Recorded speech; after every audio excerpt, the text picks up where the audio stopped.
Hello, it's Tiffany here, and you can't see me for once because I'm just striking while the inspiration is hot.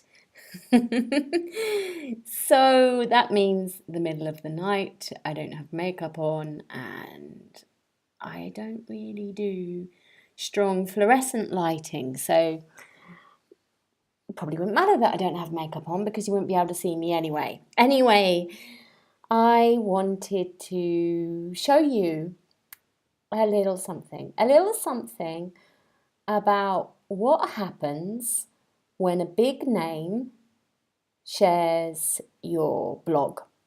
Okay, and I'm inspired by this because someone told me the other day about Stephen Fry getting into some trouble once upon a time, and some blogger had written a blog post in his defense, and Stephen Fry shared it, and then she wrote another blog post saying, "What happens when your blog goes viral or a celebrity shares your blog?" And then she put absolutely nothing. And I wanted to talk about that a little bit because, in these day and ages, we think it's all about who we know, or, that our destiny lies in the hands of someone with great power. Our power lies in their hands and it doesn't lie in our own hands. So it's an interesting topic because you'll see here that in January 2016, Dr. Joe Dispenza shared my post. Okay, so what happened? What was the results of Dr. Joe Dispenza sharing my post?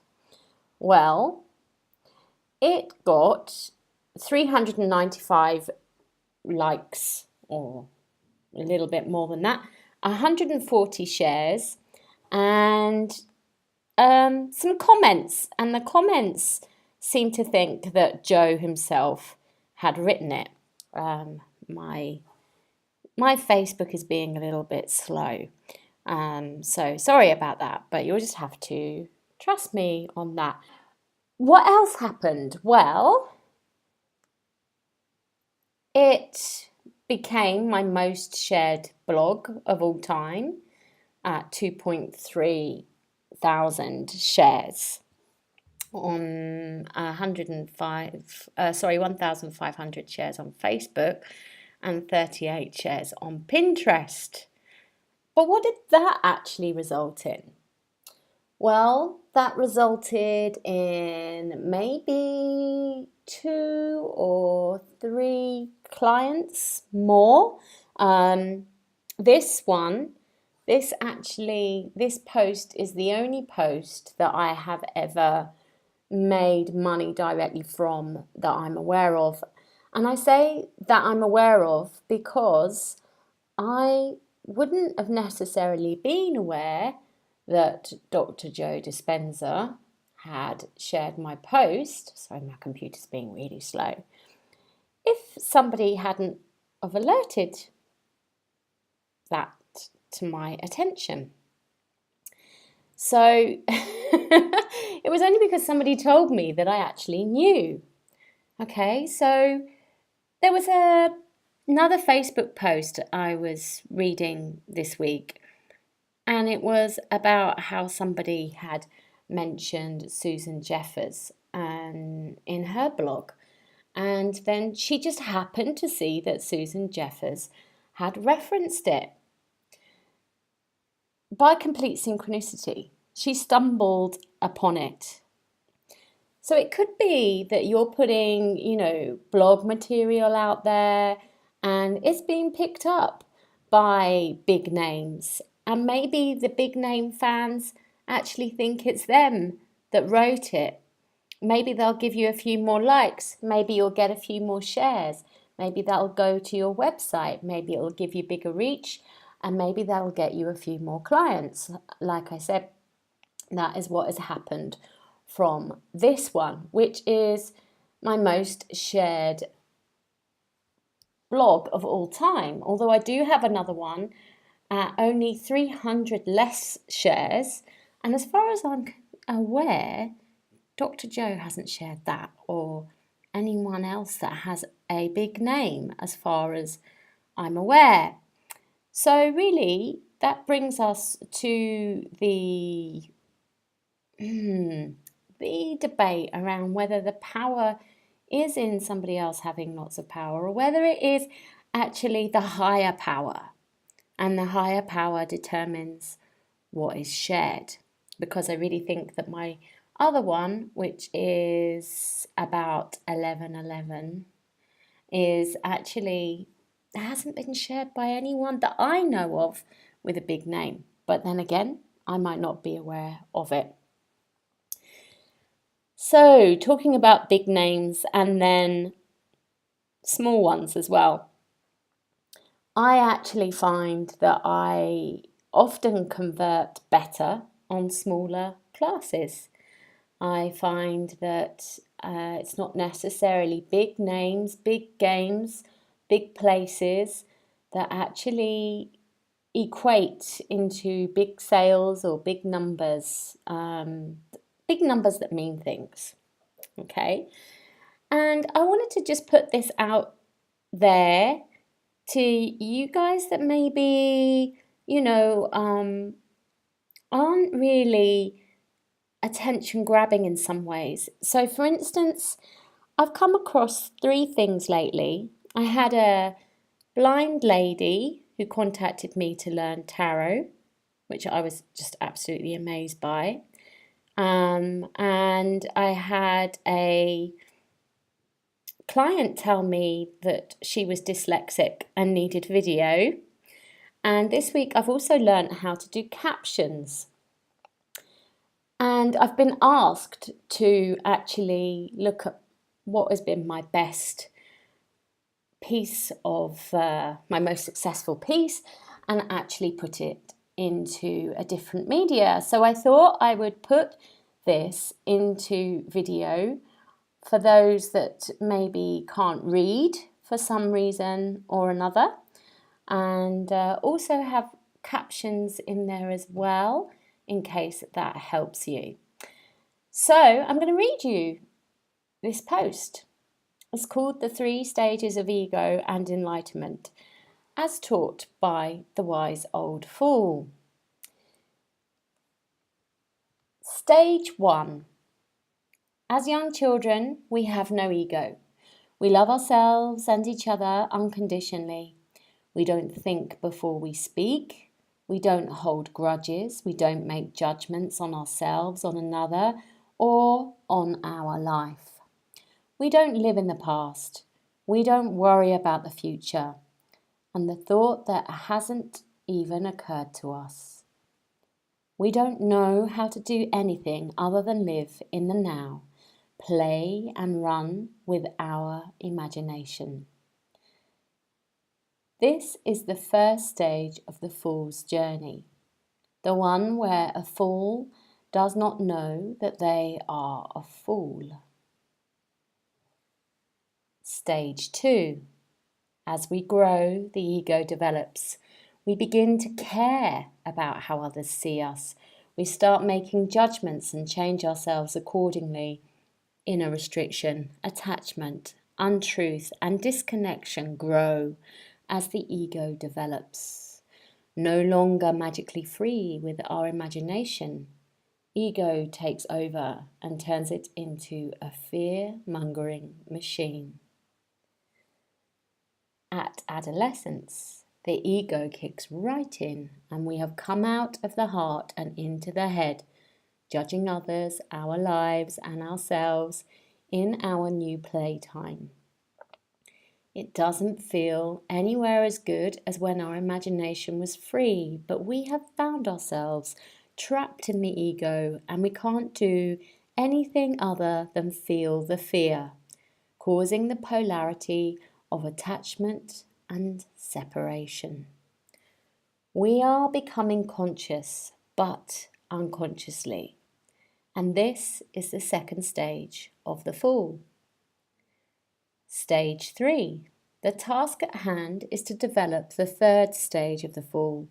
We flow through the first in the child stage, when the child is open and unconditionally loving and isn't actually conscious of that. But we tend to get stuck at the second stage, and it can take a lifetime's work to feel free enough in ourselves. We may not stay adolescents forever, but in adulthood, all we tend to have learnt with the journey of the ego and enlightenment is how to restrict ourselves even more. Everyone on the earth is on his or her own fool's journey. To be at our best, we must consciously work with the energy of the Fool. Embrace the journey wholeheartedly. Live it, breathe it, and be it. How amazing would it be if you didn't care about looking like a fool? What would you say, and to whom? What would you do? How free would you feel? And how would this change your life? My guess is massively, in every possible way. And not just your life, but everyone who you come into contact with. By being liberated in yourself, you automatically give permission for others to be liberated within themselves. How can spirit work through us if we are so in fear about what others will think? How can they help anyone get to a place of freedom and love within if the conduit is restricted, constricted, or in fear? The most important thing in life is to learn how to flow with our being. The universe helps those that help themselves. There is an actual spiritual practice of walking the path of the Fool, and that, believe it or not, is the tarot. Most people, when they see the word tarot, think psychic reading. Just like when you think yoga, you think position or Reiki and healing. But there is a whole spiritual practice underneath the one external facet that you see. There is a story of soul evolution contained within the tarot, and it is actually called the Fool's Journey. It contains 22 pages or cards that start with the Fool and end with the world. Each page or card along the way represents a stage in life that all of us must go through to get to enlightenment, which is the world. Perhaps you don't see the practice of the tarot as helping someone to get to a place of love and freedom within. Or perhaps you do. But tarot has been long associated with prediction, so I wouldn't blame you if you didn't. People don't say, I'm going to go to a tarot session to find inner love and freedom. No, they say, I'm going to a reader to find out if I'm going to get that job, that man, what I want, etc. People tend to come for a reading because they want the opposite of inner love and freedom, unconsciously. They want to identify with the mind, make judgments, get predictions, gain control of the uncontrollable, and basically attach. Having a prediction causes an attachment, a desire for the prediction to come true, or a fear that it will or it won't. Either way, it brings in the small egotistical self of fear and control. The person having the reading doesn't realise this causes the opposite of freedom and self-love, of course, because they are in the second stage of the Fool, the ego. But if we are in the third stage of the Fool, then our way of being in life, or tarot practice, changes, and we can begin to help people out of the need for control. gently fostering more trust, love, and freedom until incredible alignment becomes possible. People start fostering trust in themselves and the universe that all is as it should be. Restrictions fall away as they become comfortable with the truth, not moving to try and hide or fix it. And from that, the biggest blessing happens. They find themselves, and the ripple effect is created, enhancing all those they come into contact with, helping the whole of humanity to move into the third stage of the fall. And that is the third stage of the fall. So how do you know if you are at the third stage? Well, you feel it. Your walk and your talk is free. I'm not saying that you are constantly conscious, aligned being, but you know when you are out of alignment. You will understand through your feelings that you've become restricted, attached, in fear or in control, and you'll be able to look at what is holding you to ransom and unattach yourself. And in this way, the fall mirrors the process of the hanged man, which is found halfway through the fool's journey. That deep inner reflection for ultimate freedom, the archetype of the enlightened master. So, the fool is the most powerful archetype there is. And not just because it's the only card found in the major arcana of the tarot that's found its way into the playing cards of the Joker, the wild card, able to go anywhere, do anything and be anything. And not only because it's the only archetype in history that is free enough to take the mickey out of royalty and not get beheaded, but actually paid for it and kind of lives on today as Russell Brand, but because it is truly free inside, which is why it can be so free on the outside. And by holding that, the fool can journey through life, causing ripples of freedom for others. Powerful, hey? The fool may be at the beginning of the cyclical journey of life called the fool's journey, but as it is cyclical, he is also found at the end as the enlightened master. The fool can do what the powerful cannot, because the fool has no ego, and when there is no ego, the channel for spirit flows freely.